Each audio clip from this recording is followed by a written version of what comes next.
একেবারে আপনি তো তার সঙ্গে তো একজন পরিচালকও বটে। একটা সিনেমা নিয়ে একটুখানি জিজ্ঞেস করার ছিল। সেটা হচ্ছে আপনি 'ধুরন্ধর' আপনি কি দেখেছেন এর মধ্যে?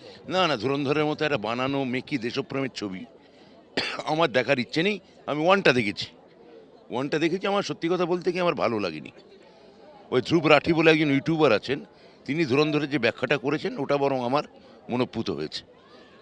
দ্বিতীয় সিনেমায় তো যেভাবে মানে দ্বিতীয় পার্টে যেভাবে তৃণমূল কংগ্রেস তারা যেভাবে মানে আপনারা যেভাবে এই যে নোটবন্দিটাকে বলছিলেন যে যেটা মানুষের সমস্যা এবং সত্যি আমরা দেখেছি যে বহুত সংখ্যক মানুষ তারা লাইনে দাঁড়িয়েছিলেন, তাদের একেবারে খাওয়া দাওয়া নাওয়া খাওয়া ভুলে তাদেরকে লাইনে দাঁড়াতে হচ্ছে, সেটাকে তারা ভালোভাবে সেখানে সেই সিনেমার মাধ্যমে এস্টাবলিশ করেছে যে কেন সেই নোটবন্দি বা এই ধরনের ঘটনা ঘটছে। তাহলে এটা গিয়ে দাঁড়িয়ে গিয়ে কোথাও গিয়ে প্রোপাগেটিভ। দেখুন, ধুরন্ধর অবশ্যই একটা প্রোপাগান্ডিস্ট ছবি। যেভাবে কাশ্মীর ফাইলস, কেরালা ফাইলস বা বেঙ্গল ফাইলস প্রোপাগান্ডিস্ট ছবি, এগুলো বিজেপির ন্যারেটিভকে ফলো করছে এবং এই ন্যারেটিভটা পেছনে কোনো সত্য দেখানো নেই। এক ধরনের ঘৃণা এবং বিদ্বেষের উদ্গারণ আছে, উদ্গীরণও আছে। এই ঘৃণা এবং বিদ্বেষকে ভালো করে দেখাবে বলে এই ছবিগুলো তৈরি হয়। এই ছবিগুলোর একটা চটকদারি মোহ থাকে, কিন্তু আপনি দেখবেন বাংলায় বেঙ্গল ফাইল সুপার ফ্লপ করেছে। হ্যাঁ, তার কারণ হচ্ছে বাঙালি বেঙ্গল ফাইলসের যে 46-এর ডিরেক্ট অ্যাকশন, সেইটাকে বাঙালি যে বিজেপি যে ইতিহাস বলতে চেয়েছে সেই ইতিহাসটাকে অ্যাকসেপ্ট করেনি। আচ্ছা, তাহলে লক্ষ্মী এলো ঘরে এটাকে কিভাবে দেখা হবে?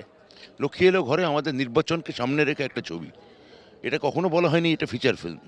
পরিচালক থেকে শুরু করে আমাদের পার্টি, এটা আমাদের পার্টির জন্য নির্মিত একটি একটি প্রোপাগান্ডিস্ট ছবি। আমি এটা হলে রিলিজ করিনি, ট্যাক্স দিইনি, মানে মানুষকে আমরা দেখাচ্ছি। ধুরন্ধরের সঙ্গে লক্ষ্মী এলো ঘরের যে প্রোপাগান্ডা, তার কোনো তুলনা হয় না, কারণ লক্ষ্মী এলো ঘরে সরাসরি প্রোপাগান্ডিস্ট, সে লুকোচ্ছে না, সামনে কোনো নির্মুখ বা সামনে কোনো নকাব রাখছে না।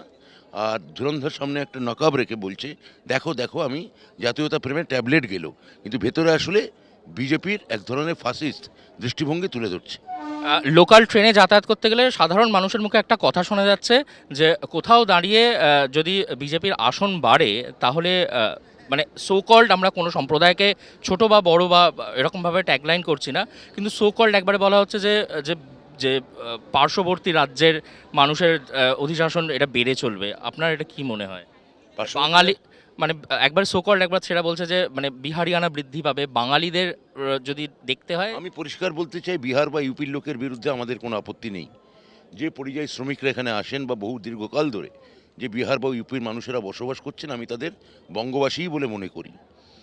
এবং তারা এখানে ট্যাক্স দেন, তারা এখানে থাকেন, এবং তাদের মধ্যে হয়তো দু একটা দুর্বৃত্ত থাকতে পারে অর্জুন সিংয়ের মতো। সে বাঙালি সমাজেও থাকে। হ্যাঁ, অর্জুন সিং একা গুন্ডা, আর বাঙালি কেউ গুন্ডা নয় তা নয়। ওটা ওইভাবে মার্কিং করা যায় না। হ্যাঁ, আপনি বলতে পারেন অর্জুন সিং একটা প্রথিতযশা গুন্ডা, খ্যাত না, সেলিব্রিটি গুন্ডা, যার গুন্ডামি নিয়ে সেলিব্রেশন হয়। সেটা হয়তো আমাদের এখানে বাঙালিদের সেরকম, সেটা আমাদের মমতা ব্যানার্জির জমানায় দমন হয়ে গেছে। একেবারে শেষ প্রশ্ন সেটা হচ্ছে চতুর্থবার আপনি আবারও এখানে জিতে আসবেন এই কনফিডেন্স তো নিয়ে আর কোনো প্রশ্নই থাকছে না আজকে মানুষের ঢল যেটা দেখা যাচ্ছে। তবে এমন কোনো কাজ যেটা এখনো বাকি থেকে গেছে বলে আপনার মনে হয় যেটা আপনি করতে চান? आज तक अभी नहीं, ये यही लास्ट प्रश्न है।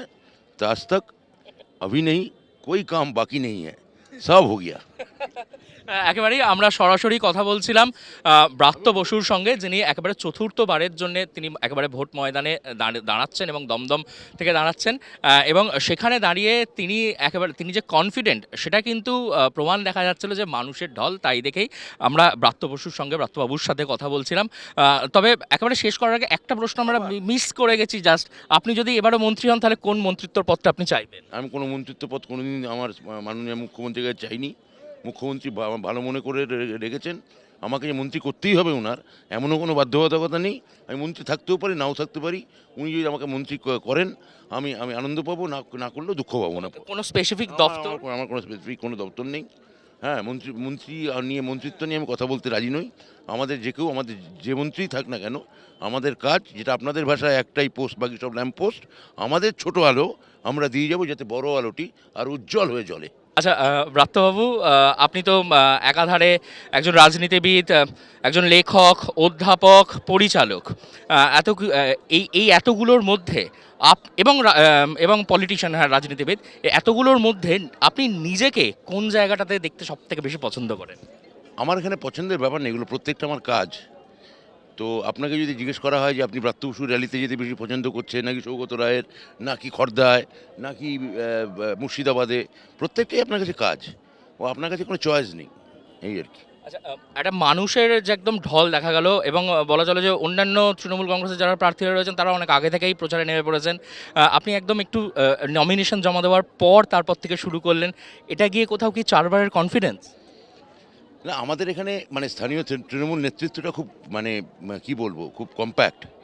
যেহেতু সাংসদ আমাদের, এমএলএ আমাদের, ৩৯টা কাউন্সিলর আমাদের, এবং আমি গত ৩বার এখানে এক্সটেন্সিভ প্রচার করেছি, এবারও করছি।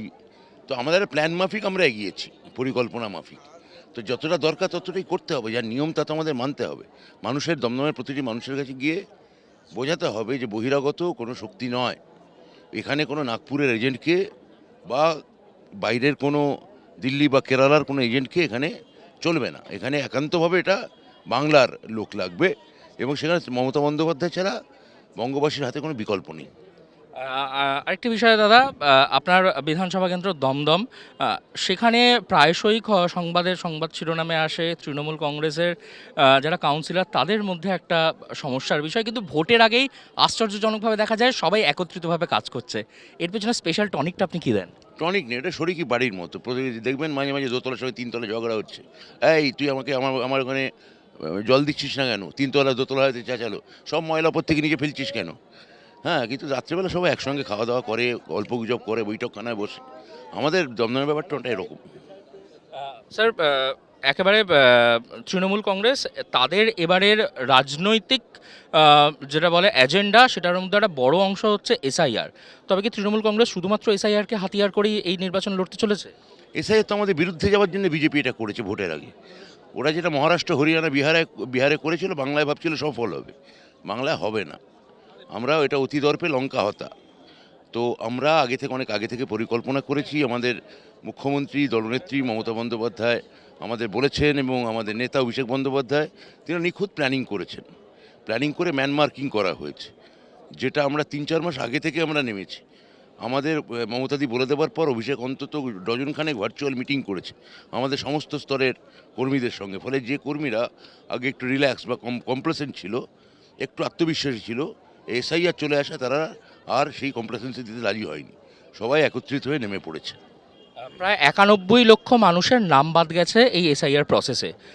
সেখানে দাঁড়িয়ে একটা সংখ্যাগরিষ্ঠ, সেটা একেবারে হিন্দু সম্প্রদায়ও, এবং যেটা বলা হয় যে একদম রাজনৈতিক মহলে কান পাতলে শোনা যায় যে সংখ্যা